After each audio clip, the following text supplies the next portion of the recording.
a lot of updated information there to work with now, so let's go to it with Dr. Michael Baden, who's in focus today, forensic pathologist and a Fox News contributor. Great to see you. Good to see you. You and I are always together at people's worst. That's right. So, you know, as we look at this, now we're finding out just how bad it potentially would have gotten.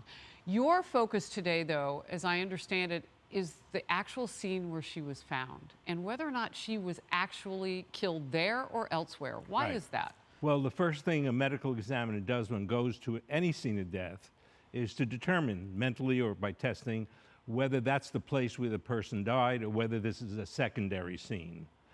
In this instance, was Gabby killed at the spot she was found, or was she killed elsewhere and then taken and placed where she was?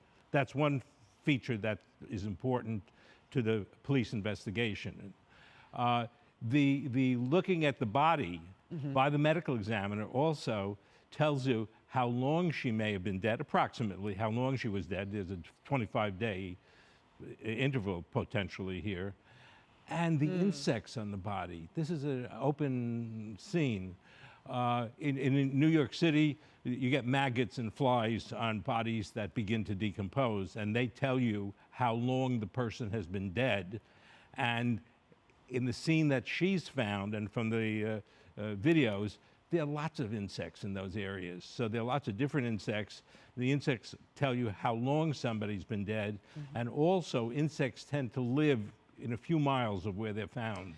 So, Dr. Baden, if I'm following the trail right here that you're laying for us, what we find out from that autopsy today may be rather monumental in terms of getting some answers, not just on whether or not this is in fact confirmed Gabby Petito, but it may tell us somewhat about that crime. Yes, absolutely. Where it happened, when it happened, as well as the cause of death.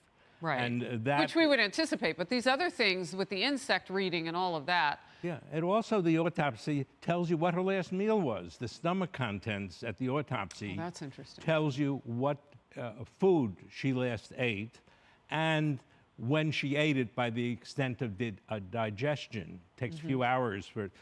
And in this situation where you have this outpouring of social media, maybe they have on it when they last had something to eat. And that would tell you how long after the last meal she died. All of this is critical, too, because we don't know where the primary person of interest is, as he's only been called. They haven't called him a suspect yet, but they certainly have searched the home, the parents' home where Brian Laundrie was living, and also now his sister's house. They're looking at him. How important is it? Because this was something that was in my focus yesterday. So when you look at a crime scene potentially, it could be, in some ways, even considering that home as part of that, right? Because it would be the last footprint from where she would have laid her head before they went on that trip. To me, that's important. So when the FBI had no idea that the Mustang had been moved, that said a lot to me, because that means you also don't know what was in the Mustang, what was removed from the Mustang. You don't know a whole lot of things now that you let the person of interest drive away in a vehicle. That's interesting also that you bring that up, because if she had her head on a pillow or something, and some hairs are on the pillow from when she last was there, and here we have months at the house. At the house, right? Months later, we look at that hair, and the hair has grown, and one can tell if she's had certain kinds of hair care taken, you know, dyeing of the hair or various things. There might be evidence in the hair itself, which not only identifies the person by DNA, but also by whether or not, when's the last time she had a haircut, you know, or a beauty, which again it just might tells you about her life. Yeah, up until that point. Give you some of the life. What piece of this really keeps you up at night, and all of it?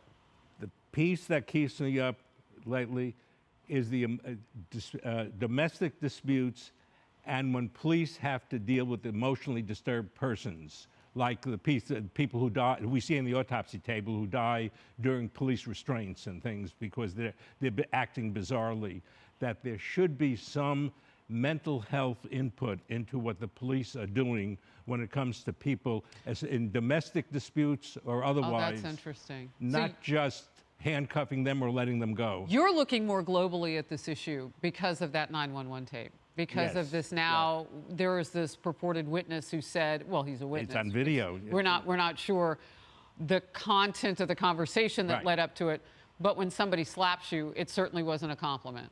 So we know something was going on. And what that informs you is that this was a domestic situation. We also have the video from the cops, this body cam that Right. and we hear the voice of those officers giving counsel in that moment. Maybe we separate you two for the night. And what you're saying is on a more global scale. Yeah, that I think those officers tried the best they could, but they're not mental health workers. And you think something may have been going down. And there should be, I think, as the police now are developing, again, because of all of the crises in police work, that when there's an emotionally disturbed person, as in a domestic dispute, a mental health worker has a lot to contribute to how dangerous the situation is. Well, those officers knew enough that those two needed to be separated. Yes. And they tremendously are heroes in our lives. As you said, things have gotten complicated. Dr. Baden, thank you. Thanks Thank for your you. expertise. Good to see you always. again. You too.